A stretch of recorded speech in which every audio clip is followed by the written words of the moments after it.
Hello everyone, welcome to online polity classes for all competitive examinations of Andhra Pradesh and Telangana.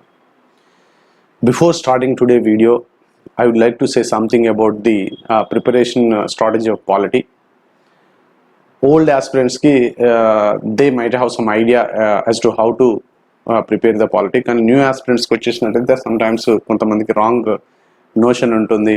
The preparation of polity ante it doesn't it is nothing just to memorize the articles, parts and schedules అనేటువంటిది idea అనుకుంటారు. This is a wrong notion. Preparing polity is not just memorizing the article, parts and schedules of the constitution. It's more than that. Understanding the concepts and interlinking the concepts is very very important.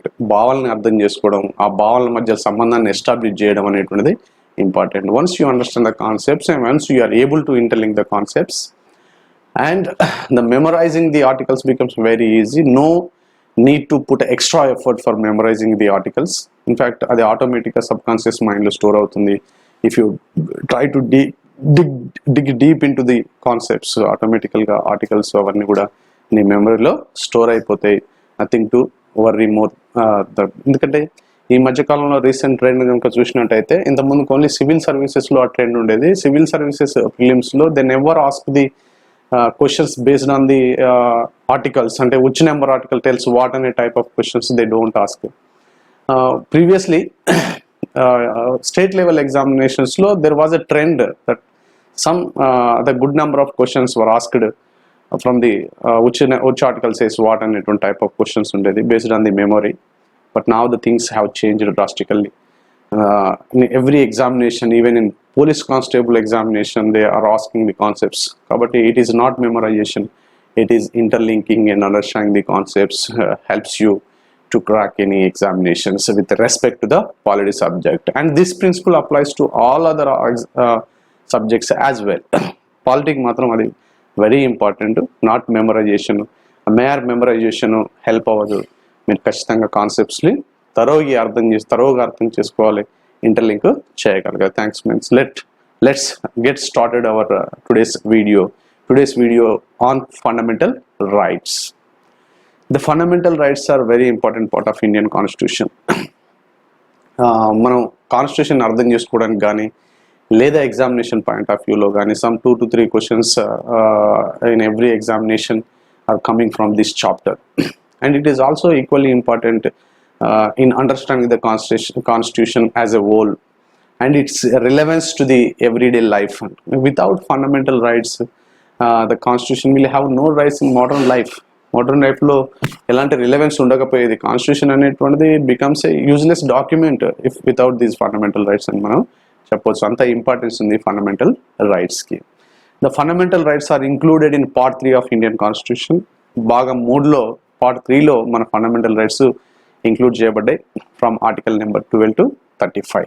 Article number 12 నుంచి 35 వరకు భాగం 3లో include చేయబడ్డట్టు fundamental rights. And why these are fundamental, ఎందుకు మనం వీటిని fundamental అంటున్నాం? Fundamental అంటే which is very base of anything అంటాం మనం, basic of anything, elementary thing, basic thing అంటాం, విచ్ ఇస్ ఫౌండేషన్ అంటాం అన్నమాట ఫండమెంటల్ అంటే. ఎందుకు ఇది ఫండమెంటల్ అనబడుతుంది అంటే this is essential for human existence. ఈ మోడర్న్ డే సివిలైజేషన్లో, ఆధునిక జీవితంలో ఒకవేళ మనకు ఫండమెంటల్ రైట్స్ లేకపోతే our life is not at all different from the ancient human beings, foragers life. ఎవరైతే వాండరర్స్ ఉన్నారో, ఫోరేజర్స్ ఉన్నారో, వాళ్ళకు అడవిలో తిరిగే వాళ్ళకు మోడర్న్ హ్యూమన్ బీయింగ్కు ఫండమెంటల్ రైట్స్ లేకపోతే ఏమీ పెద్దగా డిఫరెన్స్ ఉండదు.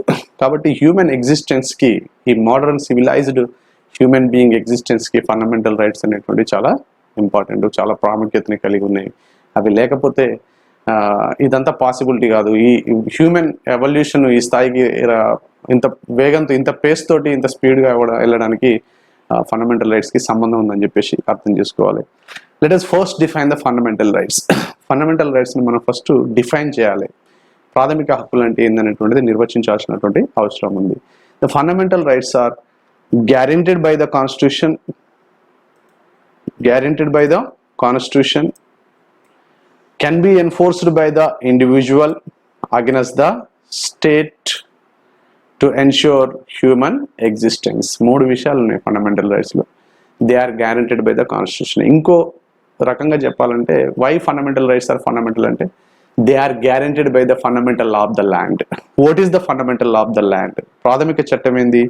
ఏ దేశం యొక్క ప్రాథమిక చట్టమైనా ఆ దేశం యొక్క రాజ్యాంగం ప్రాథమిక చట్టంగా ఉంటుంది. ఆర్డినరీ లాస్ అన్ని కూడా మన సాధారణ చట్టాలు, గవర్నెన్స్ కోసం చేసే చట్టాలన్నీ కూడా ఈ కాన్స్టిట్యూషన్ మీదనే ఆధారపడి చేయబడుతుంటాయి. కాబట్టి వీటిని సాధారణ చట్టాలు అంటాం, కాన్స్టిట్యూషన్ మీద ఆధారపడి చేయడాన్ని. కాన్స్టిట్యూషన్ ఇట్ సెల్ఫ్ ని మనం fundamental law of the land అంటాం, ప్రాథమిక చట్టం అంటాం ఆ దేశం యొక్క. ఫండమెంటల్ రైట్స్ ఎందుకంటున్నాం అంటే ప్రాథమిక చట్టం ద్వారా వస్తున్నాయి కాబట్టి ఫండమెంటల్ రైట్స్ కూడా అనవచ్చు. They are given to the whom, they are not given to the state or any authority, they are given to the individuals. అది వ్యక్తులకు ఇవ్వబడ్డటువంటి రైట్స్. దేనికి అగెనెస్ట్ గా ఇవ్వబడ్డాయి? స్టేట్ కి అగెనెస్ట్ గా ఇవ్వబడ్డాయి. ఎందుకంటే states always try to suppress the voices of the people. మన పాస్ట్ హిస్టరీలు కనుక చూసినట్టయితే స్టేట్స్ ఫండమెంటల్ రైట్స్ లేకపోతే, ఇండివిజువల్ రైట్ లేకపోతే they turn and they bring up draconian laws తీసేసి వాళ్ళు always try to curtail the freedom of the individuals. వాళ్ళు చెప్పింది వినాలి. The subject people must remain just a mere listeners అనుకుంటుంది. ఎందుకంటే we know what to do for them అని చెప్పేసి దాని ఒక భావన ఉంటుంది. కాబట్టి some times this goes against the wishes of the people. కాబట్టి ఈ స్టేట్ యొక్క ఈ ఏదైతే యాటిట్యూడ్ ఉందో ఇది ప్రజల సంక్షేమానికి కొన్నిసార్లు వ్యతిరేకంగా నిర్ణయాలు తీసుకునేటువంటి అవకాశం ఉంటుంది. కాబట్టి అలా జరగకుండా ఇండివిజువల్ రైట్స్ ఇవ్వబడ్డాయి అగెనెస్ట్ స్టేట్. దేనికోసం ఇవ్వబడ్డాయి అంటే టు ఎన్ష్యూర్ హ్యూమన్ ఎగ్జిస్టెన్స్. అంటే మనం హ్యూమన్గా ఉండాలంటే, మోడర్న్ డే హ్యూమన్గా మనం అనుకున్నట్టుగా మనం జీవించాలి అంటే, హ్యూమన్ ఎగ్జిస్టెన్స్ ఉండాలంటే ఫండమెంటల్ రైట్స్ ఉండాలి. This is what is the definition. ప్రాథమిక హక్కులు అంటే రాజ్యాంగం ద్వారా ఇవ్వబడి వ్యక్తులకు ఇవ్వబడ్డటువంటివి, తమ యొక్క ఫుల్ పొటెన్షియల్కు డెవలప్ అయ్యేందుకు, అంటే అభివృద్ధి చెందేందుకు, తమ ఇష్టానుసారం తమ జీవితాన్ని కొనసాగించేందుకు ఇవ్వబడ్డటువంటి ఇవన్నీ చెప్పవచ్చు. Yes, guaranteed by the constitution తర్వాత if something is guaranteed by someone there should be a guarantor ఉండాలి. ఎందుకంటే స్టేట్ ఇంటర్వ్యూన్ అవుతుంది. Because state has state is very powerful. అది పవర్ఫుల్ కాబట్టి అది ఇంటర్వ్యూన్ అయినప్పుడు దాని నుంచి ఎవరు మనని ఇండివిజువల్స్ని ప్రొటెక్ట్ చేయాలి అంటే there is a mechanism in the constitution to protect the fundamental rights. There is a guarantor provided in the constitution. మనకు గ్యారెంటర్ ఉన్నది ఫండమెంటల్ రైట్స్ కి కాన్స్టిట్యూషన్ లో, that is supreme court is the guarantor to our fundamental rights. It stands between individuals and state. If state infringes your fundamental rights, Supreme Court step in and it protects your fundamental rights అన్నట్టు. High courts also have got little power with respect to the implementation of the fundamental rights. High court కూడా కొంత power ఉంది, but supreme court is the ultimate power అన్నట్టు నీ fundamental rights ని protect చేసేటువంటి విషయం. Let's first see the evolution of fundamental rights. Let's try to understand when the history of modern fundamental rights has started. ఎప్పుడు start అయింది ఈ fundamental rights యొక్క history అనేటువంటి చూద్దాం. ఎవల్యూషన్, వాటి యొక్క పరిణామ క్రమం అనేటువంటిది చూద్దాం. Right, and it was started in the year 1215 AD. 1215 AD లో మ్యాగ్నా కార్టా తోటి వీటి యొక్క హిస్టరీ స్టార్ట్ అయింది. And what is Magna కార్టా? It was a piece treaty. అదొక శాంతి ఒప్పందము. ఎందుకు శాంతి ఒప్పందం? శాంతి ఎప్పుడు జరుగుతుంది? యుద్ధం జరిగిన తర్వాతనే శాంతి గురించి ఆలోచన వస్తుంది. యుద్ధం లేనప్పుడు శాంతి యొక్క ప్రాముఖ్యత తెలియదు. ఎందుకు అంటే it was agreement. Magna Carta was a agreement between king of England, King John and the barons. Barons ఎవరంటే they were rich people of England. They had lot of money and lot of estates in their hands. వాళ్ళ దగ్గర చాలా ఆస్తులు, భూములు, money, ధనం ఉన్నటువంటి వాళ్ళు barons అని చెప్పేసి అంటాం. Aristocratic people. They had waged a war against the king. They started a rebellion against the King John. King జాన్కి వ్యతిరేకంగా వాళ్ళు తిరుగుబాటు చేసి to secure some fundamental rights for their happy life. వాళ్ళ లైఫ్ కోసం వాళ్ళు అన్నీ ఉన్నాయి కానీ వాళ్ళకి రైట్స్ లేవు. Because before 1215 the king was the mighty power. Doctrine of divine power అనే సిద్ధాంతం ఉండేది, అంటే దైవదత్త అధికార సిద్ధాంతం ఉండేది. కింగ్ అనేటువంటి వాడు whatever power he had and he claims that power he got from the supernatural power అని చెప్పేసి, నాకు దైవం ద్వారా వచ్చింది కాబట్టి whatever I speak that becomes law and whatever I want to do I would do, nobody can stop me అనేటువంటిది ఉండేది. మనం చూసిన హిస్టరీలో ఎంతమంది రాజులు ఎన్ని రకాల విచిత్రమైనటువంటి పద్ధతిలో పరిపాలించారు అని చెప్పేసి. అక్కడ ఏమి హ్యూమన్ రైట్స్ అనేటువంటి భావన ఏమి లేదు బిఫోర్ 1215. కాబట్టి ఈ బ్యారెన్స్ తిరుగుబాటు చేయడంతో king was forced to sign అనే డాక్యుమెంట్. ఆ తిరుగుబాటు తోటి కింగ్ వేరే రిచ్ క్లాస్ పీపుల్ వాళ్ళ అవసరం కూడా కింగ్ ఉండేది కాబట్టి ఈ వాజ్ ఫోర్స్డ్ టు సైన్ అనే document granting certain fundamental rights to the barons. ఆ బ్యారెన్స్ కు కొన్ని రైట్స్ ఇవ్వాల్సింది వచ్చింది. ఆ రైట్స్ ఇస్తూ చేసినటువంటి ఆ డాక్యుమెంట్ మీద చేసినటువంటి సైన్, ఆ డాక్యుమెంటే మనం మ్యాగ్నా కార్టా అంటున్నాం. It was a piece treaty and it recognized some rights of the aristocratic class. Remember, these rights were not given to the common people. ఇవి సాధారణ ప్రజలకు ఇవ్వబడ్డటువంటి రైట్స్ కాదు. They were given to the barons, aristocratic class, ధనవంతులకు ఇవ్వబడ్డటువంటివి. Right, though they were given to the rich people, it was an important symbol of liberty. స్వేచ్ఛ అనే దానికి ఇది ఒక ముఖ్యమైన సింబల్గా. If something happens big in the legal history then it is called Magna Carta అంటాం అనమాట. అంత ప్రాముఖ్యత ఉంది, అంత ఇంపార్టెన్స్ ఉంది. Because it is a big bang in the legal history of the modern humankind. ఏదైతే బిగ్ బ్యాంగ్ ద్వారా universe create అయిందో దానికి ఎంత ఇంపార్టెన్స్ ఉంది, దీనికి అంత ఇంపార్టెన్స్ ఉంది లీగల్ హిస్టరీ ఆఫ్ ద హ్యూమన్ కైండ్లో మ్యాగ్నా కార్టాకి. ఎందుకంటే అది ఫస్ట్ టైం కొన్ని హక్కులు ఇచ్చింది కాబట్టి. Then next comes Bill of Rights. American constitution యొక్క Bill of Rights next incident హిస్టరీలో. The original American Constitution did not have any Bill of Rights or fundamental rights. Bill of Rights అనేటువంటిది equivalent to fundamental rights. Because పేరు వేరే కానీ మన fundamental rights వాళ్ళే Bill of Rights. ముందు మనే కాదు, ముందు వాళ్ళే. ఈ బిల్ ఆఫ్ రైట్స్ అనేటువంటిది అమెరికన్ కాన్స్టిట్యూషన్లో, ఒరిజినల్ కాన్స్టిట్యూషన్ లేవు. But in 1791 after long debate whether to Bill of Rights are incorporated or not to incorporated in the constitution అనేది ఒక లాంగ్ డిబేట్ తర్వాత ఫైనల్లీ ఇన్ 1791లో వాళ్ళు 10 కాన్స్టిట్యూషనల్ అమెండ్మెంట్స్ ద్వారా 10 Bill of rights అంటే fundamental రైట్స్ని include చేయడం జరిగింది వారి కాన్స్టిట్యూషన్లో. From that day onwards the idea of having fundamental rights, ఈ ఐడియా ఏదైతే ఉందో, ఈ ఇంక్లూజన్ ఏదైతే ఉందో Bill of Rights, that has been inspiring rest of the world. ఆ వరల్డ్లో అంతా డెమోక్రసీని కోరుకునే ప్రజలందరికీ కూడా ఇన్స్పైర్ చేస్తూ వస్తున్నాయి బిల్ ఆఫ్ రైట్స్. అందరికీ Bill of Rights, yes everyone should have the Bill of Rights అనే డిమాండ్ వచ్చేసింది. అంటే అంత ఇన్స్పిరేషన్ ఇచ్చింది ఇది in the history of fundamental రైట్స్లో అని చెప్పొచ్చు Bill of Rights. Yes, genesis of Indian constitutional fundamental rights. మన ఫండమెంటల్ రైట్స్ యొక్క, మన ఇండియా యొక్క కాంటెక్స్ట్లో చూసినట్టయితే మనది ఫండమెంటల్ రైట్స్ యొక్క హిస్టరీ ఇండియాకి సంబంధించి started in the year 1928 when Motilal Nehru Committee was formulated. ఆ కమిటీ ఏర్పాటు చేయడం జరిగింది to draft a constitution for India, for Indians themselves.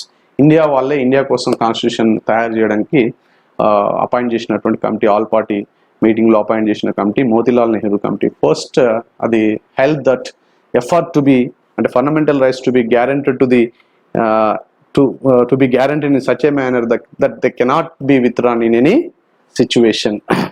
మనం కూడా ఫండమెంటల్ రైట్స్ ఇవ్వాలి, to be guaranteed in a manner, in such a manner that they cannot be taken away in any situation. అంటే ఎలాంటి సిచ్యువేషన్లో కూడా పౌరుల నుంచి, వ్యక్తుల నుంచి ప్రాథమిక హక్కుల్ని గుంజుకోకుండా రాజ్యం మనం అలాంటి హక్కులు ఇవ్వాలి. వెన్ ఇండియా బికమ్స్ ఇండిపెండెంట్, ఇండియాకు స్వాతంత్రం వచ్చిన తర్వాత we must incorporate some fundamental rights in to the constitution, we must give the fundamental rights to the citizens of India, individuals of India అని చెప్పేసి అనుకుంది. Because our Indians had the experience how the life would be if we had no fundamental rights. మనకు fundamental rights లేకపోతే మన life ఎలా ఉంటుందో Britishers మనకు చూపించారు. But they did not give any fundamental right to us and they ruled India for their sake. అంతే, England కోసం, to drain the wealth of India to the England, దానికోసమే కాబట్టి they did not give any fundamental right. కాబట్టి అది లేకపోతే life ఎలా ఉంటుందో తెలుసు కాబట్టి the Motilal Nehru committee put forth the idea of having fundamental rights first అని చెప్పేసి అనొచ్చు 1928లో. Coming to the nature of fundamental rights. Okay, we have fundamental rights in part 3 of Indian Constitution from article 12 to 1335 and we take this idea from the American Constitution. మనం fundamental రైట్స్ని ఎక్కడి నుంచి తీసుకున్నాం, ఏ రాజ్యాంగం నుంచి తీసుకున్నాం అంటే అమెరికా నుంచి తీసుకున్నాం అని చెప్పేసి చెప్పాలి. Right, nature of fundamental rights, వీటి యొక్క స్వభావం ఏంది, ఎలా ఉంటుంది. మన Indian fundamental rights, not universal fundamental rights, Indian fundamental rights యొక్క పార్ట్ 3లో ఉన్నటువంటి ఫండమెంటల్ రైట్స్ యొక్క నేచర్ ఏంది. Our fundamental rights are not absolute, they are qualified. What is meant by if something is absolute ante no restrictions are imposed on the implementation of them. If American Bill of Rights are absolute rights because no restrictions are imposed on enjoying them. Individuals మీద no restrictions are there, no restrictions, ఎలాంటి restrictions లేవు. But మన fundamental రైట్స్లో మాత్రం our constitution provided some reason restricting the fundamental rights, reasonable restrictions మనం పెట్టవచ్చు మన fundamental rights మీద. That's why our fundamental rights are qualified. Subject to fulfilling certain conditions we have to enjoy our fundamental rights. కొన్ని conditions ఉన్నాయి మన fundamental రైట్స్ని మనం తీసుకోవాలంటే. ఫండమెంటల్ రైట్ ఉంది అని చెప్పేసి అది అబ్జల్యూట్ కాదు, నిరపేక్షమైంది కాదు. సబ్జెక్ట్ టు సర్టన్ కండిషన్స్ మాత్రమే మన ఫండమెంటల్ రైట్స్ని ఎంజాయ్ చేయాల్సి ఉంటుంది. అది అబ్జల్యూట్ కాదు, నిరపేక్షమైనవి కావు, షరతులకు లోబడి ఉపయోగించుకునేవి మన fundamental rights.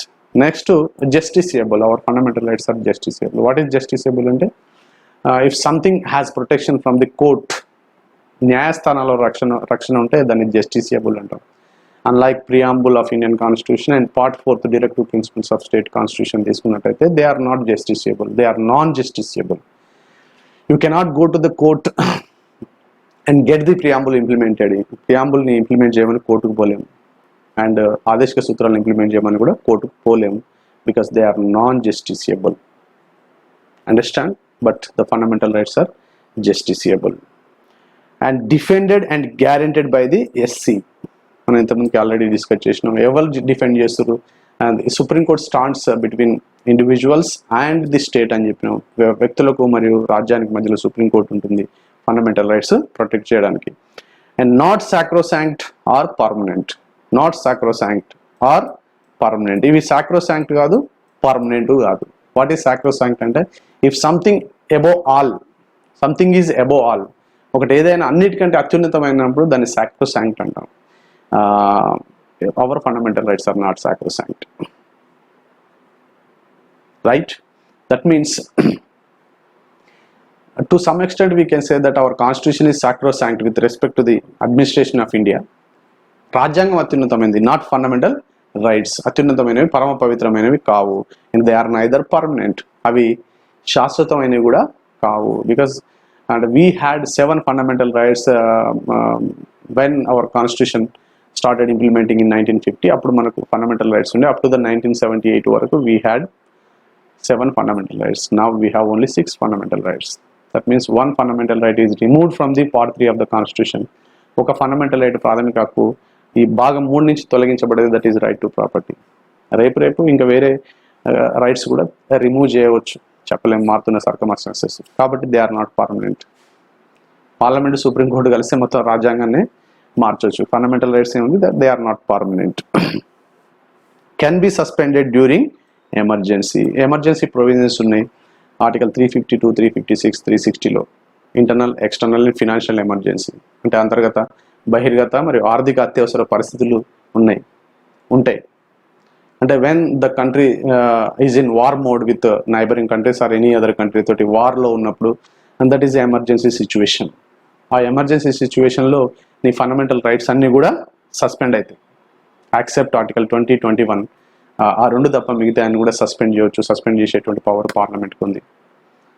When the normalcy is restored, మళ్ళీ నార్మల్సీ రాగానే, మళ్ళీ సాధారణ పరిస్థితులు రాగానే మళ్ళీ ఆటోమేటిక్గా యాక్టివ్ అవుతాయి. కానీ అత్యవసర పరిస్థితుల్లో వాటిని సస్పెండ్ చేయవచ్చు. బికాజ్ అత్యవసర పరిస్థితుల్లో కూడా నాకు right to freedom of speech and expression ఉందని, you cannot criticise the government when it is in war with the neighbouring country. దానికి ఫేవరబుల్గా, నైబరింగ్ ఎనిమీ కంట్రీకి ఫేవరబుల్గా మన కంట్రీకి క్రిటిసైజింగ్ పద్ధతిలో నువ్వు చేయొద్దు. కాబట్టి సమ్ వేరియస్ రీజన్స్ తోటి వీటిని రిస్ట్రిక్ట్ చేస్తారు ఫండమెంటల్ రైట్స్ ఎమర్జెన్సీ అప్పుడు. Remember. Next, and also restricted, can be suspended and restricted in special circumstances. Special circumstances ఉంది, లైక్ కోవిడ్ ఉంది, COVID-19. అంటే we have been under lockdown for a considerable period of time because to stop the spreading of COVID-19. మన movement restrict చేయబడ్డది. We have right to move anywhere in the country under article 19, కానీ మన movement restrict చేసారు అంటే to stop the spread of the disease. కాబట్టి restricted in special circumstances, ప్రత్యేక పరిస్థితుల్లో నీ ఫండమెంటల్ రైట్ని రిస్ట్రిక్ట్ చేయవచ్చు. When normalcy is restored again they come back అట్లా. And few are only available to citizens and some to foreigners also. కొన్ని ఫారెనర్స్కు, కొన్ని ఏమో సిటిజన్స్కు ఉన్నాయి. అంటే ఫారెనర్స్కు ఉన్నాయని కూడా ఇండియన్ సిటిజన్స్ కూడా మళ్ళీ ఉన్నట్టే. కొన్ని ఎక్స్క్లూజివ్ ఇండియన్ సిటిజన్స్కు ఉన్నాయి, కొన్ని ఫారెనర్స్ కూడా ఇవ్వబడ్డాయి. For example citizens of India and ఫారెనర్స్కి ఏమో Article 14, 20, 21, 21A, 22, 23, 24, 25. These are the rights given to the foreigners and citizens of India. Only citizen of India కు వచ్చేసి 15, 16, 19, 20, 30లో ఉన్నటువంటి రైట్స్ అన్ని కూడా ఓన్లీ సిటిజన్ ఆఫ్ ఇండియాకే అప్లికబుల్ అవుతాయి. They are not given to the foreigners. Okay, right. Right to contest in the elections, like right to contest to the president post, or right to appear for civil services examination or any other examination, ఇవి ఇవ్వబడవు ఫారినర్స్కి. అది ఇస్తే బాగుండదు. అవునా, మనది independent country కూడా లాభం ఉండదు. కాబట్టి ఓన్లీ యూనివర్సల్ హ్యూమన్ రైట్స్ ఏవైతే ఉంటాయో అవి అందరికీ ఇవ్వబడతాయి ఏ దేశంలోనైనా. కానీ ఆ దేశ సిటిజన్స్ మాత్రమే కొన్ని రైట్స్ ఇవ్వబడతాయి. ఇక్కడ ఇచ్చినటువంటి రైట్స్ మీరు అలా చూసుకోవచ్చు. Next, the originally constitution provided for 7 fundamental rights. Original constitution అది కమెంట్స్ అయినప్పుడు అంటిల్ 1978 వరకు మనకు 7 ఫండమెంటల్ రైట్స్ ఉన్నాయి. ఒకటి right to equality, article 14 to 18 సమానత్వ హక్కు. అండ్ రైట్ టు ఫ్రీడమ్, స్వేచ్ఛ హక్కు, article 19 to 22. Next, right against exploitation, article 23, 24. Right to freedom of religion అంటే మత స్వేచ్ఛ, 25 to 28. Cultural and educational right, విద్యా సాంస్కృతిక హక్కులు, 29, 30. Right to property, article 31. Right to constitutional remedies, article 32. ఇవి ఒరిజినల్ కాన్స్టిట్యూషన్లో ఉన్నాయి. అంటే రాజ్యాంగ పరిహార హక్కు అంటారు, రైట్ టు కాన్స్టిట్యూషనల్ రెమెడీస్. ఇది ఇంపార్టెంట్ హక్కు. Yeah, right. ఇక్కడ రైట్ టు ప్రాపర్టీ మాత్రం it was deleted from this part in 1978లో ఇది పార్ట్ నుంచి డిలీట్ చేయబడ్డది by 44th constitutional amendment act ద్వారా. 1978లో రిమూవ్ చేయబడ్డది పార్ట్ 3 నుంచి ఈ భాగం ఏదైతే ఉందో అది. ఇప్పుడు ఎన్ని ఉన్నాయి రైట్ నౌ అంటే we have only 6 rights. Right to property లేదు అని చెప్పేసి చెప్పవచ్చు. Right, okay. ఇప్పటి నుంచి ఆర్టికల్ 12 నుంచి మనకు ఫండమెంటల్ రైట్స్ ఆర్టికల్ 12 to 35 వరకు ఇంక్లూడ్ చేసినాయని చెప్పినాం.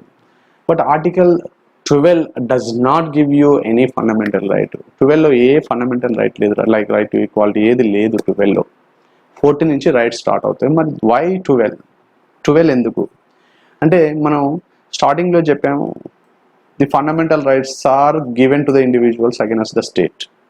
స్టేట్కి అగెన్స్ట్గా ఇచ్చినటువంటి రైట్స్, ఇండివిజువల్కి ఇచ్చినటువంటి rights. Then there should be the definition of the state in part 3 itself. కాబట్టి స్టేట్కి అగెన్స్ట్గా అంటే వాట్ ఈజ్ స్టేట్ అనేటువంటిది చెప్పాలి కదా మరి. ఫస్ట్ రాజ్యం అంటే ఏందో డిఫైన్ చేయాలి. That is what is given in article 12. Definition of the state, రాజ్యాన్ని నిర్వచిస్తుంది article 12. That's all. It doesn't give you any special fundamental right, ఏమి ఇవ్వదు. కానీ it defines the state, it gives the definition of the state. రాజ్యం యొక్క నిర్వచనం ఇవ్వబడింది article 12లో. And let us see what is the definition of the state. In this part, unless the context otherwise requires, the state includes the government and parliament of India and government and legislature of each of the state and all local or other authorities within the territory of India are under the control of the government of India. ఇదంతా state అయ్యి definition ప్రకారం. ఏమేమి ఉన్నాయి ఈ డెఫినేషన్లో components అంటే government and parliament of India. Yes you know government అంటే what is government? దీన్ని ఎగ్జిక్యూటివ్ బాడీ అనొచ్చు. Otherwise government executive branch. Executive బాడీలో ఎగ్జిక్యూటివ్ బ్రాంచ్లో ఏముంటాయి అంటే president, prime minister and council of ministers. దీన్ని గవర్నమెంట్ అంటారు సెంట్రల్లో అయితే. అండ్ పార్లమెంట్ అంటే house of people and council of states, Rajya Sabha, Lok Sabha. ఇది పార్లమెంట్ ఆఫ్ ఇండియా కిందకి వస్తుంది. ఈ రెండు కూడా స్టేట్ డెఫినేషన్కి వస్తుంది. And government and the legislature of each of the states అంటే ప్రతి రాష్ట్రంలో, ఇండియాలో ఉన్నటువంటి రాష్ట్రాల్లో 28 రాష్ట్రాల్లో ప్రతి రాష్ట్రంలో ఉన్నటువంటి governor, chief minister and council of ministers, అది executive branch of the government. అది ఎగ్జిక్యూటివ్ బ్రాంచ్, అది స్టేట్ అవుతుంది. And legislative assembly and legislative council, ఇవి మనం లెజిస్లేచర్స్ అంటాం, లెజిస్లేటివ్ బాడీ అంటాం వీటిని. ఇవి కూడా స్టేట్ అవుతాయి స్టేట్ లెవెల్కి వచ్చేసినట్టయితే. All local self governing authorities like municipalities, Zilla Parishad, Mandal Parishad, district boards and cantonments, ఇవన్నీ కూడా లోకల్ సెల్ఫ్ గవర్నమెంట్స్, స్థానిక సంస్థలు. అంటే ఒక గ్రామ పంచాయతీ కూడా స్టేట్ అవుతుంది, రైట్? అది కూడా దానికి అగెనెస్ట్ కూడా individual can shoe in the court. కోర్టులో దానికి అగెనిస్ట్ కూడా సూట్ ఫైల్ చేయొచ్చు ఫండమెంటల్ రైట్స్ వైలేట్ అయినప్పుడు. అంటే స్టేట్కి అగెనిస్ట్గా ఏ స్టేట్కైనా అగెనిస్ట్గా వెళ్ళొచ్చు. గ్రామ పంచాయతీ కూడా స్టేటే. Next other authorities, statutory and non statutory authorities, చట్టబద్ధమైనటువంటి చట్టబద్ధత లేనటువంటి సంస్థలు కూడా స్టేట్ అని చెప్పేసి డిఫైన్ చేస్తుంది ఈ ఆర్టికల్. ఈ మూడింటి వరకు okay, there is no ambiguity, ఇక్కడ అంబిగ్యూటీ లేదు, ఏం సందిగ్ధత లేదు. కానీ ఇక్కడ సందిగ్ధత వస్తుంది, అదర్ అథారిటీస్ అంటే ఏందని చెప్పేసి. Supreme court has given some issues ఇచ్చింది, ఏది స్టేట్ కిందకి వస్తుందని చెప్పేసి. డ్యూరింగ్ ద వేరియస్ కేసెస్ సందర్భంగా కొన్ని పారామీటర్స్ సెట్ చేసింది. Supreme court has set some parameters ఏది స్టేట్ అవుతున్నటువంటి విషయంలో. If something has sovereign power ఉన్నట్టయితే అది దట్ బికమ్ స్టేట్, సార్వభౌమాధికారం ఉన్నటువంటిది స్టేట్ అవుతుంది. And next entire share capital state ఉంటే, ఏదైనా బాడీలో ఎంటైర్ షేర్ క్యాపిటల్ మొత్తం కూడా స్టేట్ ఉంటే, ఇన్వెస్ట్మెంట్ పెట్టుబడి మొత్తం స్టేట్దే ఉన్నప్పుడు దెన్ ఇట్ బికమ్ స్టేట్. అంటే 100% లేదా పార్ట్ కొంత షేర్ క్యాపిటల్ ఉన్నప్పుడు కూడా వస్తుందని చెప్పేసి వేరే కేసు సందర్భం కూడా చెప్పింది. అంటే దాని పెట్టుబడి స్టేట్ది ఉన్నట్టయితే అది స్టేట్ అవుతుంది, రాజ్యాంగం ఉన్నట్టయితే, గవర్నమెంట్ది ఉన్నట్టయితే. Next created by constitution are A statute, రాజ్యాంగం ద్వారా కానీ ఏదైనా చట్టం ద్వారా కానీ క్రియేట్ చేయబడ్డటువంటిది. ప్లానింగ్ కమిషన్ ఉండే, అది చట్టం ద్వారా ఎగ్జిక్యూటివ్ ఆర్డర్ ద్వారా క్రియేట్ చేయబడింది. అవునా, కొన్ని కాన్స్టిట్యూషన్ ద్వారా క్రియేట్ చేయబడ్డటువంటి ఉన్నాయి. For example election commission and finance commission, ఇవన్నీ కూడా రాజ్యాంగం ద్వారా క్రియేట్ చేసినాయి. కొన్ని చట్టాల ద్వారా క్రియేట్ చేయబడ్డ సంస్థలు ఉన్నాయి, ఇవన్నీ కూడా స్టేట్ పరిధిలోకి వస్తాయి. అండ్ మోనోపలి అంటే if something has monopoly, some body has monopoly, అంటే like our state road transport corporation ఉంది, పబ్లిక్ ట్రాన్స్పోర్ట్ కార్పొరేషన్, అందులో గవర్నమెంట్కి మోనోపలి ఉంది, అంటే కార్పొరేషన్కి మోనోపలి ఉంది. అది తప్ప వేరే ప్రైవేట్ ఎంటిటీ రన్ చేయడానికి లేదు పబ్లిక్ ట్రాన్స్పోర్ట్ని. కాబట్టి then it become state. TSRTC కూడా, ఏపీఎస్ఆర్టీసీ కూడా they become, TS Genco, AP Transco, ఇవన్నీ కూడా స్టేట్ కిందకే వస్తాయి. ఇట్లా లైక్ వైజ్ ఈ పారామీటర్స్ తోటి మనం అర్థం చేసుకోవచ్చు. For example LIC, ONGC, RBI, TSRTC, army, railways. అంటే now railways have also some private investment ఉంది. రైల్వేస్ అలౌడ్ సమ్ రైల్వేస్లోకి ప్రైవేట్ ఇన్వెస్ట్మెంట్ ఆలోచిస్తుంది. డిస్పైట్ ఆఫ్ దట్ ఇప్పుడు still the Indian Railways continues to be state, ఎందుకంటే still share ఉంది కాబట్టి, major share స్టేట్దే ఉంది కాబట్టి. ఇవి ఎగ్జాంపుల్స్, ఇవన్నీ కూడా స్టేట్ అని చెప్పొచ్చు. ఈ పారామీటర్స్ ప్రకారం ఏ బాడీ అయితే ఈ పారామీటర్స్ ప్రకారం ఉంటుందో అది దాన్ని మనం స్టేట్ అనొచ్చు. Next, is judiciary under the ambit of the definition of a state అనేది క్వశ్చన్. ఇవన్నీ క్లియర్ ఐడియా ఉంది, కానీ మన న్యాయ వ్యవస్థ ఏంది? Judiciary also comes under the definition of the state under article 12. Article 12 judiciary కూడా స్టేట్ కిందకి వస్తుందా? Yes, judiciary doesn't fall under the ambit of definition of state under article 12 when it is performing judicial functions. ఎప్పుడైతే న్యాయ సంబంధమైన విషయాలు వస్తాయో, అది perform చేస్తుందో, ఫర్ ఎగ్జాంపుల్ మనం చెప్పినాము it stands between individuals and state అని చెప్పేసి. When state brings an act or law that is inconsistent with the fundamental రైట్స్కి వ్యతిరేకంగా ఒక లాని తీసుకొచ్చినట్టయితే స్టేటు, అప్పుడు ఏం జరుగుతుంది అంటే Supreme Court intervenes and the particular law or particular executive order will be subjected to the judicial review. న్యాయ సమీక్ష చేయబడుతుంది. న్యాయ సమీక్ష చేసిన తర్వాత అది it is valid or not అని చెప్పేసి డిసైడ్ చేయబడుతుంది. అవునా, దీన్ని జ్యుడిషియల్ ఫంక్షన్స్ అంటారు. జ్యుడిషియల్ ఫంక్షన్స్ సుప్రీంకోర్టుకు ఉంటాయి, హైకోర్టుకు ఉంటాయి, అదర్ జ్యుడిషియరీ బాడీస్ కూడా ఈ జ్యుడిషియల్ ఫంక్షన్స్ ఉంటాయి.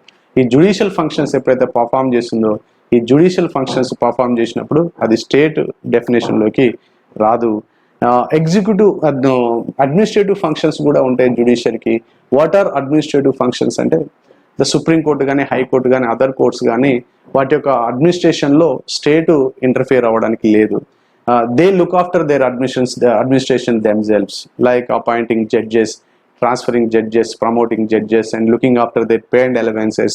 జడ్జిల యొక్క నియామకం, జడ్జిల యొక్క బదిలీలు, జడ్జి యొక్క ప్రమోషన్స్, వాళ్ళ యొక్క పే అండ్ అలవెన్సెస్, ఇవన్నీ కూడా they are all look after by the judiciary themselves, judicial system itself. కాబట్టి దాంట్లో స్టేట్కి హ్యాజ్ నో రోల్, రాజ్యానికి రోల్ లేదు. కానీ ఈ అడ్మినిస్ట్రేటివ్ ఫంక్షన్స్ విషయంలో మాత్రం it comes under the definition of the state under article 12. రెండు ఫంక్షన్స్ చూడాలి మనకు. ఒకటి judicial functions, when it is performing judicial functions, it doesn't fall under state definition. Judicial functions అప్పుడు స్టేట్ డెఫినేషన్లోకి రాదు, కానీ అడ్మినిస్ట్రేటివ్ ఫంక్షన్స్ అప్పటికి స్టేట్ డెఫినేషన్లోకి వస్తుంది అని చెప్పేసి చెప్పొచ్చు judicial. Right, clear? Right, next article 13. Article 13 ఏం చేస్తుందంటే it defines the law. It is also doesn't provide you in fundamental rights like article 12. Article 13 కూడా నీకు ఎలాంటి ఫండమెంటల్ రైట్ని ఇవ్వదు. It defines the law but in a negative sense. ఇది negative సెన్స్లో లాని define చేస్తుంది, చట్టాన్ని నిర్వచిస్తుంది. అంటే వాట్ ఈజ్ నాట్ లా అని చెప్తుంది, ఏది చట్టం కాదో చెప్తుంది. ఆర్టికల్ 13 ఏం చెప్తుంది? ఏది చట్టమో చెప్పదు, ఏది లానో చెప్పదు, ఏది లా కాదో చెప్తుంది. నెగిటివ్ సెన్స్లో డిఫైన్ చేస్తుంది లాని. ఆర్టికల్ 13 ఏం చెప్తుందంటే laws inconsistent with or in derogation of the fundamental rights. Article 13(1) ఏముంది? Laws inconsistent with or in derogation of the fundamental rights. All laws in force in the territory of India immediately before the commencement of this constitution in so far as they are inconsistent with the provisions of this part అంటే part 3 shall to the extent of such inconsistency be void. అంటే article 13(1) deals with the pre-constitutional laws. There were number of laws were enacted by the Britishers during their rule in India. Still some of them are still in force in our country like Indian Penal Code, Criminal Procedure Code, ఇవన్నీ కూడా civil procedure code, ఇవన్నీ కూడా British వాళ్ళు తీసుకొచ్చినాయి. Like several other acts still are in force in the country. ఇప్పటికి కూడా అమలు చేయబడుతున్నాయి. చాలా చట్టాలను వాళ్ళు తీసుకొని రావడం జరిగింది. And what if the act's pre-constitutional laws are inconsistent with the fundamental rights? వాళ్ళు తీసుకొచ్చినటువంటి ఏదైతే చట్టాలు ఉన్నాయో అవి బిఫోర్ 1950 January 26th ఇది కాన్స్టిట్యూషన్ కమెంట్స్ అయిన డే. ఆ రోజుకు ముందు no fundamental rights were given to the Indian people. భారతీయ వ్యక్తులకు, పౌరులకు ఎలాంటి ఫండమెంటల్ రైట్స్ లేవు. కానీ after commencement of the constitution అంటే 26th January 1950 నుంచి ఫండమెంటల్ రైట్స్ ఉన్నాయి. They are given to the individuals against the state. మరి బ్రిటిష్ వారు తీసుకొచ్చినటువంటి ఏదైనా law if it is inconsistent or in conflict with, in derogation of, అంటే ప్రాథమిక హక్కుల్ని తగ్గించే విధంగా, డెరోగేట్ చేసే విధంగా, వారితోటి సంఘర్షణ పూరితంగా కాన్ఫ్లిక్ట్లో ఉంటే ఏంది అంటే ఆ లా మొత్తం కూడా it doesn't become invalid over the immediately after commencement of the constitution. ఆ లా మొత్తం కూడా ఇన్వాలిడ్ కాదు. Only that part, that provision of the law which is inconsistent with the fundamental rights. Part 3 అన్నాడు, ఇక్కడ part అన్నాడు, in this part అంటే part 3కి ఇన్కన్సిస్టెంట్గా ఉంటే and that particular provision or particular section becomes invalid. Rest of the act is valid, it remains valid. ఉదాహరణకి చెప్తున్నా, Britishers 1913లో they enacted ఎ లా, వాళ్ళు ఒక చట్టం తీసుకొచ్చారు to regulate the educational institute, establish and regulate the educational institutions in the country. విద్యా సంస్థల్ని ఎలా స్థాపించాలనో, స్థాపించి ఎలా రన్ చేయాలనో చెప్పడం కోసం ఒక ఎడ్యుకేషన్ యాక్ట్ 1913లో తీసుకొచ్చారు. ఏముంటాయి దాంట్లో? Appointment of teachers and framing of curriculum and guidelines ఉంటాయి, వేరియస్ అదర్ గైడ్ లైన్స్. చట్టం అంటే చాలా సెక్షన్స్ ఉంటాయి, అవన్నీ okay. Appointment and pay and allowances and framing curriculum ఇవన్నీ ఓకే ఉన్నాయి. They are inconsistent with the fundamental rights. Constitution అమల్లోకి వచ్చినాక కూడా రైట్ ఓకే, ఫండమెంటల్ రైట్కు దానికి ఏం పంచాయతీ లేదు ఆ యాక్ట్కు. కానీ one particular provision in the act, ఒక పర్టికులర్ ప్రొవిజన్ యాక్ట్లో ఏముంది అంటే certain group of people are not allowed to take admission into the education institutions. ఒక particular caste or particular religion people are not allowed అని ఉంది ఒక section ఆ చట్టంలో, ఎడ్యుకేషన్ యాక్ట్లో. అది ఏమవుతుంది? It is inconsistent with the article 14 of Indian constitution, right to equality, సమానత్వ హక్కుకు దానికి పంచాయతీ ఉంది, వచ్చింది 1950 January 26 తర్వాత. అందరికీ సమాన అవకాశాలు కల్పిస్తుంది article 14. But it is against, ఆ particular provision is against to the fundamental right to equality. Article 14లో చెప్పుకుంది. ఏమవుతుంది అంటే ఆ పర్టికులర్ సెక్షన్ ఏదైతే ఉందో that particular section become invalid. ఆ ఒక్కటే ఇన్వాలిడ్ అవుతుంది. ఏ సెక్షన్ ఇక్కడ మెన్షన్, సెక్షన్ అవసరం లేదు, మీరు కాన్సెప్ట్ అర్థం చేసుకోవాలి.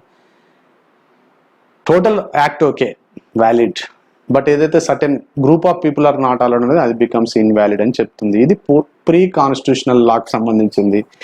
రైట్, దెన్ ఆర్టికల్ 13(2) ఏం చెప్తుందంటే the state shall not make any law which takes away or abridges the rights conferred by this part, and any law made in contravention of this clause shall to the extent of contravention be void. ఇదేమో post constitutional law గురించి చెప్తుంది article 30. The state shall not make any law which takes away or abridges the fundamental rights conferred by this part. రాజ్యం అనేటువంటిది ఒక చట్టాన్ని, ఏ చట్టాన్ని చేయలేదు ఏదైతే ప్రాథమిక హక్కులకు వ్యతిరేకంగా ఉందో, కాంట్రవెన్షన్ ఉందో ప్రాథమిక హక్కులతోటి, ఫండమెంటల్ రైట్ తోటి, అవునా, ఆ కాంట్రవెన్షన్ చట్టాన్ని స్టేట్ షెల్ నాట్ మేక్ అని చెప్పి, స్టేట్ షెల్ నాట్ మేక్, అవునా. ఒకవేళ ఏదైనా యాక్ట్ని ఎనాక్ట్ చేసినప్పుడు, స్టేట్ ఏదైనా లాని ఎనాక్ట్ చేసినప్పుడు ఆ లా అంతా ఓకే ఉండి దాంట్లో పర్టికులర్ ప్రొవిజన్ సేమ్ ఇట్లా ఇక్కడ ప్రీ కాన్స్టిట్యూషన్ లా చెప్పినట్టు ఫండమెంటల్ రైట్స్కి వ్యతిరేకంగా ఉంటుంది, that part that provision becomes invalid. ఇది పోస్ట్ కాన్స్టిట్యూషనల్ లా, ఇది ప్రీ కాన్స్టిట్యూషన్ లా. రాజ్యాంగం అమలు ముందు, రాజ్యాంగం అమల్లోకి వచ్చిన తర్వాత దీన్ని మనం ఏమంటాం అంటే ఏది లానో, ఏది కన్సిస్టెంట్ ఉన్నదో, ఏది ఇన్కన్సిస్టెంట్ ఉన్నదో ఫండమెంటల్ రైట్స్ కు ఎవరు డిసైడ్ చేస్తారు? Who will decide the consistency or inconsistency, compatibility or incompatibility? ఎవరు డిసైడ్ చేస్తారంటే the supreme court decides. High court also has got little power, some power to protect the fundamental rights, but the ultimate power is vested with the Supreme Court. Supreme Court decide చేస్తుంది ఒక చట్టం consistency ఉందా fundamental rights తోటి, దానికి ఓకేనా, it is okay with the fundamental rights, or it is inconsistent with the fundamental rights. Fundamental rights దానికి పడట్లేదా, పడకపోతే చట్టం పడకపోతే, టోటల్ లా పడకపోతే టోటల్ లా బికమ్స్ ఇన్వాలిడ్. ఏదైనా సెక్షన్ పడితే సెక్షన్ బికమ్స్ ఇన్వాలిడ్. అది ప్రీ కాన్స్టిట్యూషనల్ అయినా పోస్ట్ కాన్స్టిట్యూషనల్ అయినా. This power given to the Supreme Court and High Court is called judicial review. Supreme Court కి అనాలి మనం precisely judicial review, న్యాయ సమీక్ష అధికారం అంటాం. What is judicial review అంటే to decide whether any law is inconsistent or not inconsistent with the fundamental rights అని decide చేస్తుంది. దాన్ని మనం judicial review అంటాము, న్యాయ సమీక్ష అధికారం అంటాం. కానీ ఆర్టికల్ 13లో ఎక్కడ judicial review అనే పదం లేదు, కానీ implicitly జ్యుడిషియల్ రివ్యూ ఉంది, జ్యుడిషియల్ రివ్యూ అనేటువంటిది ఉంది, కానీ ఆ పదం లేదని చెప్పేసి అర్థం చేసుకోవాలి. Yes, with related to this judicial review మనకు 2 డాక్ట్రిన్స్ ఉన్నాయి, which are very important doctrines. సిద్ధాంతాలు అని చెప్పేసి అంటాం తెలుగులో. యునైటెడ్ ఆంధ్రప్రదేశ్లో ఒక ఎగ్జామ్లో ఈ డాక్ట్రిన్స్ ఒక 10+ బిట్స్ ఈ డాక్ట్రిన్స్ నుంచి అడగడం జరిగింది. కొన్ని డాక్ట్రిన్స్ వెరీ ఇంపార్టెంట్ డాక్ట్రిన్స్ ఉంటాయి, సివిల్ సర్వీసెస్ ప్రిలిమ్స్లో కూడా ఫ్రీక్వెంట్గా అడుగుతారు డాక్ట్రిన్స్ మీద. కాబట్టి డాక్ట్రిన్స్ ఏదైతే ఇంపార్టెంట్ డాక్ట్రిన్స్ ఉంటాయో అదర్ పార్ట్స్ ఆఫ్ ద కాన్స్టిట్యూషన్లో కూడా ఉన్నాయి, అవి ఇంపార్టెంట్, అవి కూడా గుర్తుపెట్టుకోవాలని చెప్పేసి కోరుతున్నాను. ఈ related to this fundamental rights మనకు 2 ఇంపార్టెంట్ డాక్ట్రిన్స్ ఉన్నాయి. ఒకటి డాక్ట్రిన్ ఆఫ్ ఎక్లిప్స్. డాక్ట్రిన్ అంటే సిద్ధాంతం, ఎక్లిప్స్ అంటే గ్రహణ సిద్ధాంతం. ద డాక్ట్రిన్ ఆఫ్ గ్రహణం అంటే తెలుసు కదా మీకు, సూర్యుడు చంద్రుడికి మధ్యలో భూమి, అవునా, భూమికి చంద్రుడికి మధ్యలో సూర్యుడు, ఇవి గ్రహణం కాన్సెప్ట్. అంటే టు కవర్ సంథింగ్ అన్నట్టు గ్రహణం అంటే, అవునా, గ్రహణ సిద్ధాంతం అంటాం తెలుగులో మనం దీన్ని. ఈ డాక్ట్రిన్ ఆఫ్ ఎక్లిప్స్ ఏం చెప్తుందంటే doctrine of eclipse states that any law which is inconsistent with the fundamental rights, is not invalid. ఏమంటే Day 1 కాన్స్టిట్యూషన్ అమల్లోకి రాగానే ఇన్వాలిడ్ కాదు. It is not totally dead but over shadowed by the fundamental right. The inconsistency can be removed by the constitutional amendment. It states that the pre-constitutional law inconsistent with the fundamental right is not a void ab initio, but only remain unenforceable or remain in dormant state. నేను చెప్పిన ఇంత మనకు ఇది inconsistent ఉంది. ఒక particular law which was enacted by the Britishers in India, inconsistency ఉంది. Inconsistency ఉన్నప్పుడు outrightly it doesn't become invalid. అది ఇన్వాలిడ్ కాదు, చెల్లకుండా పోదు. It is not totally dead, అది మొత్తం కూడా రిపెల్ అవ్వదు ఆ లా కాన్స్టిట్యూషన్ కమెంట్స్ కాగానే. Rather it is over shadowed by the fundamental rights. Fundamental rights ఏం చేస్తుంటే ఆ ఇన్కన్సిస్టెన్సీ ఉన్నటువంటి లాని ఏదైతే చట్టం ఉందో దాన్ని మూసేస్తాయి, క్లోజ్ చేస్తాయి. లేదా ఏదైనా సెక్షన్ ఉంటే దాన్ని ఓవర్ షాడో చేస్తాయి, దాన్ని కప్పి వేస్తాయి, ఓవర్ షాడో చేస్తాయి, గ్రహణం పట్టిస్తాయి దానికి అని చెప్పేసి. అది డెడ్ కాదు, గ్రహణం. గ్రహణం అంటే వస్తుంది, కాసేపు ఉండి మళ్ళీ పోతుంది. దాన్ని అర్థం చేసుకోవాలి. గ్రహణం కొద్దిసేపు ఉండి తర్వాత మెల్లగా అది పోతుంది. ఇట్లా కూడా ఈ ఫండమెంటల్ లాకి అగెనిస్ట్గా ఉన్నటువంటి ప్రీ కాన్స్టిట్యూషన్ లా ఉందో అది ఇన్వాలిడ్ కాదు, డెడ్ కాదు, but it is over shadowed by the fundamental rights for the time being. కొంతకాలం అది ఫండమెంటల్ రైట్స్కి అగెనిస్ట్గా ఉన్నంత వరకు మొత్తం టోటల్ లా ఉంటే టోటల్ లా, లేకపోతే ఏదైనా పార్ట్ ఉంటే లా, దానికి గ్రహణం పడుతుంది, over shadowed by the fundamental rights. ఏదైతే ఇన్కన్సిస్టెంట్ ఏదైతే కొట్లాట ఉందో బిట్వీన్ ద ఫండమెంటల్ రైట్స్, అదొక చట్టం లేదా దాంట్లో సెక్షన్, ఇది can be removed by the constitutional amendment. రాజ్యాంగ సవరణ చేసి ఆ గ్రహణాన్ని తొలగించేసి లాని మనం ఎన్ఫోర్స్ చేయొచ్చు. Right? Yes, it is state that pre constitution law inconsistent with the fundamental right is not void ab initio. వెంటనే కాన్స్టిట్యూషన్ స్టార్ట్ కాగానే అది ఇన్వాలిడ్ అవ్వదు, అవునా? Right. But remains unenforceable or remains in a dormant state. Sleep మోడ్లో ఉంటుంది, అన్ఎన్ఫోర్సబుల్గా ఉంటుంది, అది అమల్లో ఉండదు. రైట్? ఒక ఎగ్జాంపుల్ తీసుకొని చెప్తే మీకు అర్థమవుతుంది. Doctrine of eclipse. Section 43 of the Motor Vehicle Act 1939 was amended by the Central Provinces and Berar Motor Vehicles Amendment Act in 1947. Section 43 అని మోటార్ వెహికల్స్ యాక్ట్ ఉంది. 1903లో ఎనాక్ట్ చేయబడ్డటువంటి, 39లో ఎనాక్ట్ చేయబడ్డటువంటి act. That act given the power to the government as well as the private transport operators to run their business. అంటే private వెహికల్స్ని transport వెహికల్స్ని operate చేయడానికి ప్రైవేట్ ఇండివిజువల్స్ కూడా సెక్షన్ 43 అలౌడ్. బట్ ఒక అమెండ్మెంట్ తీసుకొచ్చింది ఆ యాక్ట్కు by the central provinces. And central provinces అంటే Madhya Pradesh. That's why because yours state of Madhya Pradesh case. Central provinces and BRR motor vehicles amendment act 1947 తీసుకొచ్చింది. And both were pre constitutional legislations. ఇవన్నీ కూడా రాజ్యాంగం అమల్లోకి రాకముందు బ్రిటిష్ రూలింగ్ కాలంలో తెచ్చినటువంటి లాస్ ఇవన్నీ కూడా, ఈ రెండు కూడా. రైట్? అయితే ఈ అమెండ్మెంట్ యాక్ట్ ఏం తీసుకొచ్చిందంటే only government has power to run the transport business అని చెప్పేసి, ప్రైవేట్ ఇండివిజువల్స్ ఆర్ ఎక్స్క్లూడెడ్. ఆ రైట్ ప్రైవేట్ ఇండివిజువల్ నుంచి తీసేయడం జరిగింది. అంటే right to operate transport vehicles, private transport vehicles అనేటువంటి గుంజుకోవడం జరిగింది. స్టేట్ గుంజేసుకుంది. The state has exclusive right అని చెప్పింది ఈ యాక్ట్ ద్వారా. Central provinces and Berar motor vehicles amendment act ఈ చట్టం ద్వారా ప్రైవేట్ ఆపరేటర్స్ని ఎక్స్క్లూడ్ చేసింది. And they knocked the supreme court door. వాళ్ళు సుప్రీంకోర్టుకి వెళ్ళారు, private transport operators. And supreme court declared that this law is against to the fundamental rights and hence it is void, it is invalid అని declare చేసింది. ఎందుకు అంటే మనకు constitution comments అయిన తర్వాత మనకు the Indians are given 19(1)G. 19(1)G ఏం చెప్తుందంటే the Indian citizens have right to practice their choice of profession, undertake their choice of occupation and do their choice of business and trade. తమకు నచ్చిన వృత్తిని స్వీకరించేటువంటి అవకాశం 19(1)G ఇచ్చింది. మరి private transport ఆపరేటర్స్ని exclude చేసింది ఈ చట్టం అంటే it is against to the 19(1)G. కాబట్టి supreme court declare that it is a void, it is void అంటే ఇది చెల్లదు అని డిక్లేర్ చేసింది. దిస్ గ్రహణం పట్టించింది దానికి, ఆ యాక్ట్ గ్రహణం పట్టింది. చెల్లదంటే it is void because it is against the fundamental right, right to undertake choice of బిజినెస్కు అగెనెస్ట్గా ఉంది కాబట్టి దానికి గ్రహణం పట్టిపోయింది. యాక్ట్ మొత్తం కూడా డెడ్ కాలేదు, ఇట్ రిమైన్డ్ అన్ఎన్ఫోర్సిబుల్, ఫోర్స్గా లేకుండా పోయింది. కానీ by first constitutional amendment act in 1951 the parliament included clause 6 to the article 9. first constitutional amendment act తోటి ఈ clause 6 ని యాడ్ చేసింది article 9 కి. the clause 6 of article 19 given the state exclusive power to run the any business, to take over any business in the interest of public.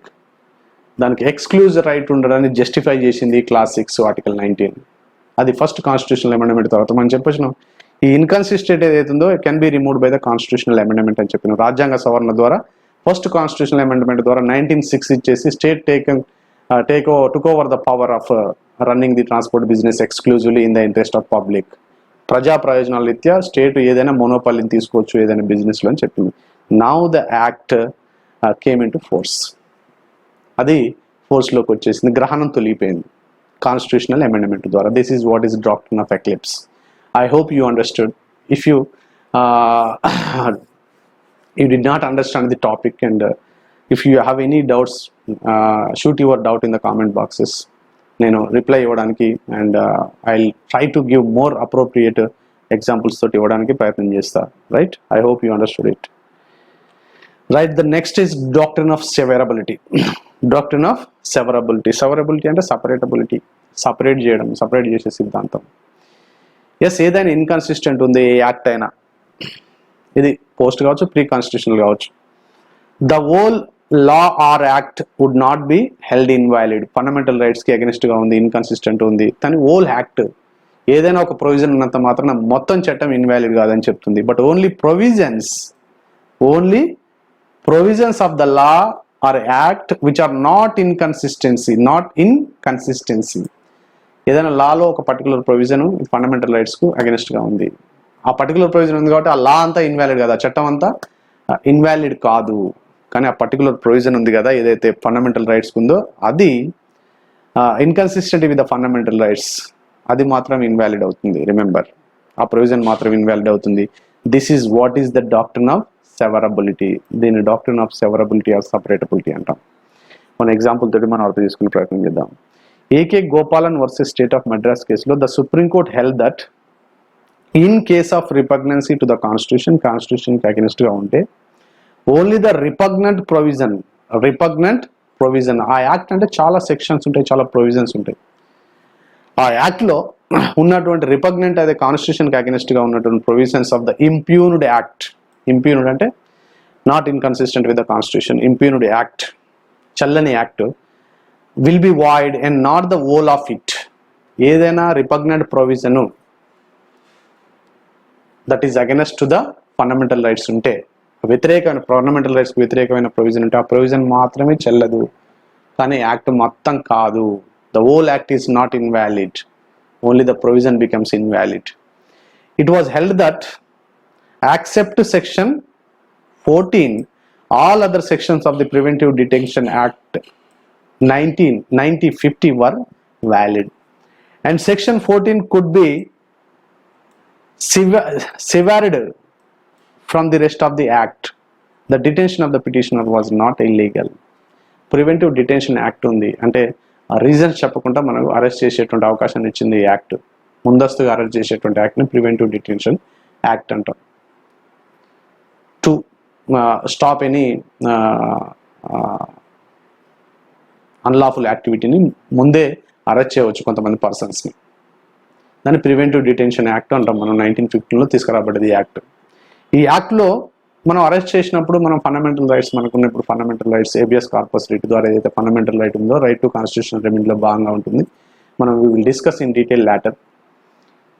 దాని ప్రకారం ఏం చెప్తే grounds of arrest should be disclosed. ఎవరైనా arrest చేయొచ్చు, కానీ grounds of arrest నేను ఎందుకు arrest చేసినామో నీకు చెప్పాలి. కానీ section 14 given the power to the parliament, ఈ యాక్ట్ పవర్ ఇచ్చింది స్టేట్కి. And when the person is arrested under this act, the state need not to disclose the grounds of his arrest or her arrest. అతని లేదా ఆమెని arrest చేసడానికి grounds ఏమైతున్నాయో, ఏ గ్రౌండ్లో arrest చేసినా చెప్పాల్సిన అవసరం లేదని సెక్షన్ 14 చెప్తుంది. And this section 14 is against to the fundamental right. It is inconsistent with the fundamental rights. Right to constitutional రెమెడీకి ఇది ఇన్కన్సిస్టెంట్ ఉంది, చెప్పాలి కదా, ఎందుకు అరెస్ట్ చేసినట్టు చెప్పట్లేదు. కాబట్టి this can be severed from the act. దాన్ని కట్ చేయొచ్చు యాక్ట్ నుంచి, దాన్ని సపరేట్ చేయొచ్చు. Can be separated from the rest of the act. Separate చేయొచ్చు కాబట్టి సపరేట్ చేసేసింది సుప్రీంకోర్టు. ఏమన్నా దాన్ని సపరేట్ చేసింది. Then the rest of the act is valid. The detention of the petitioner was not illegal. అతను అరెస్ట్ చేయడం illegal కాదు, అతనికి చెప్పకపోవడమే ఇల్లీగల్. అంటే 14 తీసేసి మిగతా యాక్ట్ అంతా okay, preventive detention act in the national interest, అది ఓకే అని చెప్పింది సుప్రీంకోర్టు. అంటే సపరేట్ చేయడము, ఆ యాక్ట్లో ఏదైనా ప్రొవిజన్ ఫండమెంటల్ రైట్స్కి అగెనిస్ట్గా ఉంటే దాన్ని సపరేట్ చేసేసి మిగతా యాక్ట్ మొత్తం యాజ్ ఇట్ ఈస్గా ఉంచడాన్ని మనం డాక్ట్రిన్ ఆఫ్ సెవరబిలిటీ అంటాము. ఇది రీసెంట్ 97th కాన్స్టిట్యూషనల్ అమెండ్మెంట్కి సంబంధించి కోఆపరేటివ్ సొసైటీకి సంబంధించి వచ్చిన డిస్కషన్లో కూడా వచ్చింది డాక్ట్రిన్ ఆఫ్ సెవరబిలిటీ అనేటువంటిది. Okay, I don't go deep in to the details of that case. Right, ఇవి రెండు డాక్ట్రిన్స్ ఇంపార్టెంట్గా గుర్తుపెట్టుకోవాలి related to the judicial review. Yes, what is judicial review అంటే it is originated in the USA constitution. Most of the democratic principles ఏవైతే ఉన్నాయో, because the USA is the oldest democracy in the world కాబట్టి అన్ని ideas related to the democracy, functioning of the democracy యుఎస్లోనే మనకు important ideas originate అయినాయి. And judicial review also originated in the USA constitution. America రాజ్యాంగంలో చెప్పబడ్డది న్యాయ సమీక్ష అనేటువంటిది. In Indian constitution it is given in article 13లో ఇవ్వబడ్డది జ్యుడిషియల్ రివ్యూ. మనం ఇంతకుముందు డిస్కస్ చేసినట్టు జ్యుడిషియల్ రివ్యూ అనేటువంటి పదం ఎక్కడ లేదు, కానీ ఆర్టికల్ 13(1), ఆర్టికల్ 13(2) ఇంప్లిసిట్లీ మనకు జ్యుడిషియల్ రివ్యూ గురించి చెప్తాయి, న్యాయ సమీక్ష గురించి చెప్తాయి. And what is judicial review అంటే judicial review is a process under which executive and legislative actions are subject to review by the judicial. అది కార్యనిర్వాహక శాఖ ఉత్తర్వులు కావచ్చు, ఏమన్నా శాసనశాఖ యొక్క చట్టాలు కావచ్చు, అదర్ రెగ్యులేషన్స్, రూల్స్ కావచ్చు, ఎగ్జిక్యూటివ్ బాడీ యొక్క రూల్స్, రెగ్యులేషన్స్, నోటిఫికేషన్స్ ఏదైనా కావచ్చు. And every law, every notification, every executive order is subject to review. అది మొత్తం కూడా సుప్రీంకోర్టు రివ్యూ చేస్తుంది, సమీక్షిస్తుంది, whether it is okay with the constitution, whether it is not okay with the constitution, specifically whether it is okay with the fundamental rights, whether it is not okay with the fundamental rights. Fundamental రైట్స్ని violate చేస్తుంటే it will be declare null and wide, దాన్ని చెల్లదు అని చెప్పేస్తుంది. Okay అంటే దాన్ని చెల్లుతుందని చెప్పేసి this process is called judicial review, న్యాయ సమీక్ష అధికారం. ఇది ఆర్టికల్ 13లో ఇవ్వబడ్డది. అంటే లాని డిఫైన్ చేసేటువంటి పవర్ ఏదైతుందో supreme court, that is what is judicial review, న్యాయ సమీక్ష. కానీ న్యాయ సమీక్ష అనేటువంటిది ఎక్కడ ఇవ్వబడలేదు, పదం ఎక్కడ లేదు. And judicial review is a basic structure అని చెప్పింది as held in Kesavananda Bharati case. సుప్రీంకోర్టులో కేశవానంద భారతి కేసులో దాంట్లో భాగంగా జ్యుడిషియల్ రివ్యూ అనేటువంటిది కూడా బేసిక్ స్ట్రక్చరు, మౌలిక నిర్మాణం. దాని గురించి కేశవానంద భారతి కేసు అప్పుడు మనం డీటెయిల్ డిస్కస్ చేద్దాం.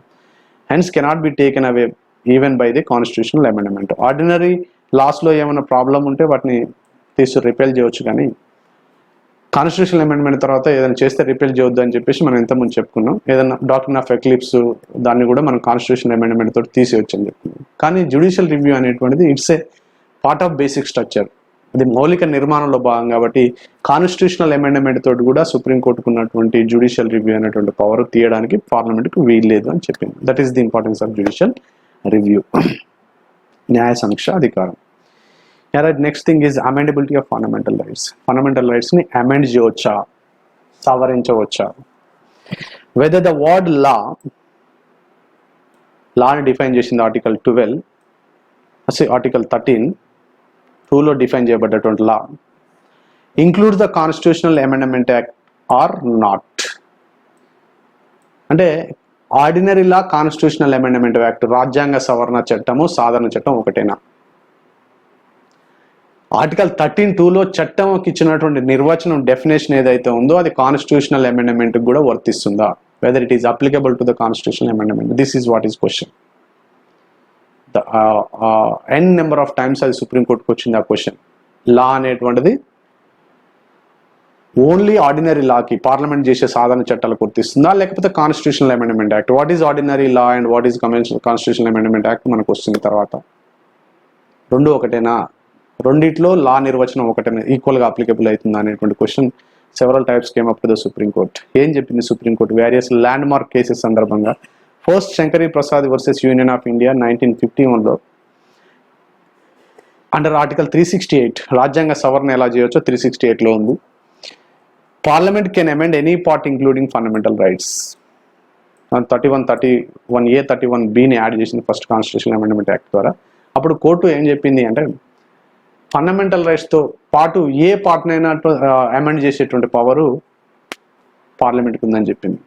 కాన్స్టిట్యూషనల్ అమెండ్మెంట్ దేనికైనా అప్లికబుల్, ఇంక్లూడింగ్ ఫండమెంటల్ రైట్స్ నేను మొత్తం టోటల్గా మార్చొచ్చు అని చెప్పింది Shankari Prasad versus union of India case 1951లో. Next case is land case Sajjan Singh versus state of Rajasthan 65లో కూడా సేమ్ చెప్పింది, same reiterated. Can amend any part including fundamental rights. Yes, మేము ఏం చేయలేం, ఆర్డినరీ లా కాదు, కాన్స్టిట్యూషనల్ అమెండ్మెంట్ యాక్ట్ అనేది డిఫరెంట్, దేనైనా సవరించవచ్చు ఇంక్లూడింగ్ ఫండమెంటల్ రైట్స్ అని చెప్పింది. ఎక్కడ? రెండు కేసెస్లో 1951 అండ్ 1965 కేసెస్లో రెండిట్లో చెప్పింది. Yeah right.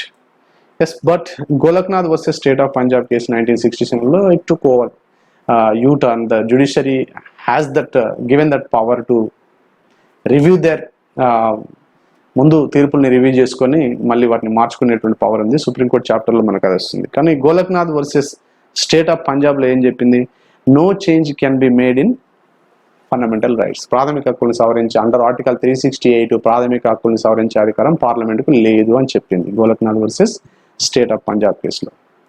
దానికి రిటాలియేషన్గా 24th కాన్స్టిట్యూషనల్ అమెండ్మెంట్ యాక్ట్ తీసుకురాబడ్డది 1971లో. పార్లమెంట్ ఏం చేసింది, 24వ రాజ్యాంగ సవరణ చట్టం తీసుకొచ్చి constitutional amendments cannot be challenged అనేటువంటి క్లాజ్ను చేర్చింది ఆర్టికల్ 13(4)కి. ఆర్టికల్ 13కి క్లాజ్ 4ని చేర్చింది. ఇది ఆర్డినరీ లా కాదు. అండర్ ఆర్టికల్ 13(1), 13(2) రాజ్యాంగ సవరణ అనేది ప్రత్యేకమైంది. You cannot challenge the constitutional amendment. Constitutional amendment అనేటువంటిది కెనాట్ బి ఛాలెంజ్డ్. మేము దేనైనా సవరిస్తాం, ఇంక్లూడింగ్ ఫండమెంటల్ రైట్స్, దాన్ని ఛాలెంజ్ చేయకూడదు. ఆర్టికల్ 13(1)కి వ్యతిరేకంగా ఉంది, కాన్స్టిట్యూషన్కి వ్యతిరేకంగా ఉంది, ఫండమెంటల్ రైట్స్కి వ్యతిరేకంగా ఉందని ఛాలెంజ్ చేయకూడదు అని చెప్పేసి 24వ రాజ్యాంగ సవరణ ద్వారా 24th కాన్స్టిట్యూషనల్ అమెండ్మెంట్ యాక్ట్ ద్వారా క్లాజ్ 4ని చేర్చింది ఆర్టికల్ 13కి. Right. Next it led to the inclusion of clause 4 to the article 13. ఎక్కడికి మళ్ళీ ఏ కేసుకు లీడ్ చేసిందంటే ఇది Kesavananda Bharati case 1973. It's a very important landmark case and we need a dedicated video for this case to discuss in detail. దాన్ని డీటెయిల్గా discuss చేయాలంటే దానికి సపరేట్ డెడికేటెడ్ వీడియో అవసరం. కేశవానంద భారతి కేసు 1973లో ఏం చెప్పిందంటే, can amend any part including fundamental rights but not basic structure. The idea of basic structure originated during the Kesavananda Bharati case. మౌలిక నిర్మాణ సిద్ధాంతం, డాక్ట్రిన్ ఆఫ్ బేసిక్ స్ట్రక్చర్ అంటాం మనం. It is very very very very important doctrine of basic structure. Basic structure అంటే రాజ్యాంగం యొక్క మూల నిర్మాణం, మౌలిక నిర్మాణం. దాన్ని మార్చొద్దు, ఏదైనా మార్చొద్దు. అండర్ ఆర్టికల్ 368 ఇంక్లూడింగ్ ఫండమెంటల్ రైట్స్ని అమెండ్ చేయొచ్చు, సవరించవచ్చు పార్లమెంట్, కానీ బేసిక్ స్ట్రక్చర్ని మార్చొద్దు అని చెప్పేసి చెప్పడం జరిగింది ఈ కేసు సందర్భంగా. తర్వాత the next step is 42 constitutional amendment act తీసుకొచ్చింది పార్లమెంట్. అంటే పార్లమెంట్ జ్యుడిషియరీ మధ్యన దేర్ వాజ్ ఎ టసల్ ఉండే, అంటే ఒక ఫైట్ ఉండే. ఎందుకంటే అప్పుడున్న parliament it wanted to make the Indian society equitable society, దాన్ని సమానం చేయడానికి it wanted to implement the directive principles of state policy.